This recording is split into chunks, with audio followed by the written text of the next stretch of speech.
उत्तर प्रदेश के बुंदेलखंड क्षेत्र में बसा छोटा सा गांव पथरई बाहर से शांत दिखता था, लेकिन अंदर ही अंदर अन्याय की आग धधक रही थी। गांव की खेती बारिश पर निर्भर थी और किसान सालों से सूखे और कर्ज के बोझ तले दबे थे। इस सब का फायदा उठा रहा था स्थानीय राजस्व अधिकारी रघुवीर सिंह, जो सरकारी योजनाओं का पैसा हड़प कर किसानों को और गरीब बना रहा था। जो कागज पूरे नहीं होंगे उनकी जमीन नीलाम होगी। नियम सबके लिए बराबर है। इसी गांव में रहता था 26 वर्षीय किसान अर्जुन चौहान।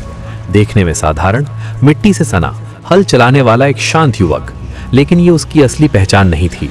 5 साल पहले अर्जुन शहर झांसी में कानून की पढ़ाई कर रहा था। उसके पिता, जो गांव के ईमानदार पटवारी थे, रघुवीर सिंह की भ्रष्टाचार की शिकायत करने वाले थे। शिकायत दर्ज होने से पहले ही उनके खिलाफ झूठा आरोप लगा और एक रहस्यमयी दुर्घटना में उनकी मृत्यु हो गई। अर्जुन को समझ आ गया कि यह दुर्घटना नहीं, साजिश थी। अर्जुन ने पढ़ाई बीच में छोड़ी और गांव लौट आया। उसने अपनी असली पहचान और पढ़ाई को छुपा लिया। सबको यही लगा कि वो असफल होकर वापस आया है, लेकिन असल में वो सबूत जुटा रहा था। दिन में वो खेतों में काम करता, रात में पुराने रिकॉर्ड, जमीन के कागज और बैंक ट्रांजैक्शन खंगालता। गांव की एक स्कूल शिक्षिका मीरा त्रिपाठी अर्जुन की पुरानी दोस्त थी। मीरा समझदार और निडर थी। उसे धीरे धीरे अर्जुन के इरादों का अंदाजा हुआ। उसने गुपचुप तरीके से अर्जुन की मदद शुरू की। ये देखो अर्जुन, सरकारी रिकॉर्ड में रकम आई है, लेकिन गांव तक पहुंची ही नहीं। स्कूल के कंप्यूटर से वो सरकारी पोर्टल की जानकारी निकालती और अर्जुन को देती। रघुवीर सिंह को शक होने लगा कि कोई उसके खिलाफ साजिश कर रहा है। उसने गांव में डर का माहौल बना दिया। जिन किसानों ने आवाज उठाई, उनकी जमीन के कागज गायब हो गए। बिजली और पानी की सप्लाई काट दी गई। गांव में सन्नाटा और भय फैल गया। एक दिन अर्जुन को अपने पिता की पुरानी डायरी मिली, जिसमें रघुवीर के घोटालों का पूरा विवरण था। ये डायरी सबसे बड़ा हथियार बन सकती थी, लेकिन उसे जिला मुख्यालय तक सुरक्षित पहुंचाना आसान नहीं था। रघुवीर ने अर्जुन को धमकाने की कोशिश की। उस लड़के पर नजर रखो, वह जितना दिखता है उससे कहीं ज्यादा खतरनाक है। उसने अर्जुन के खेत पर झूठा केस डाल दिया कि वो सरकारी जमीन पर कब्जा किए हुए है।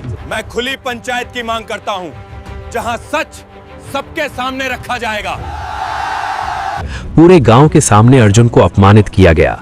यही वो क्षण था जब अर्जुन ने फैसला किया कि अब छुप कर नहीं, खुलकर वार करेगा। मीरा की मदद से अर्जुन ने एक योजना बनाई। उसने गांव के चौपाल में खुली पंचायत बुलाने की मांग की। रघुवीर आत्मविश्वास में था। उसे लगा कि एक मामूली किसान उसका क्या बिगाड़ लेगा। पंचायत के दिन पूरा गांव इकट्ठा हुआ। अर्जुन ने पहले सबके सामने अपने पिता की सच्चाई बताई। फिर उसने डायरी और बैंक ट्रांजैक्शन के सबूत पेश किए। यहाँ साफ लिखा है पैसा तुम्हारे निजी खाते में गया, क्या ये भी झूठ है? मीरा ने सरकारी पोर्टल की लाइव जानकारी सबके सामने प्रोजेक्टर पर दिखा दी। सबूत इतने पुख्ता थे कि रघुवीर के पास कोई जवाब नहीं बचा। गांव वालों का डर गुस्से में बदल गया। जिला प्रशासन को तुरंत सूचना दी गई। रघुवीर को वहीं से गिरफ्तार कर लिया गया। तुम लोग बड़ी गलती कर रहे हो। मैं वापस आकर सबको इसका अंजाम दिखाऊंगा। जाते जाते उसने अर्जुन को घूर कर देखा, जैसे हार मानने को तैयार ना हो। अर्जुन की असली पहचान सामने आ गई। गांव को पता चला कि वो सिर्फ किसान नहीं, कानून का जानकार भी है। लेकिन अर्जुन ने कहा कि उसकी पहचान से ज्यादा जरूरी न्याय है। उसने फिर से हल उठाया और खेत की ओर चल पड़ा। पथरई गांव में पहली बार लोगों को लगा कि सच छुप सकता है, हार नहीं सकता।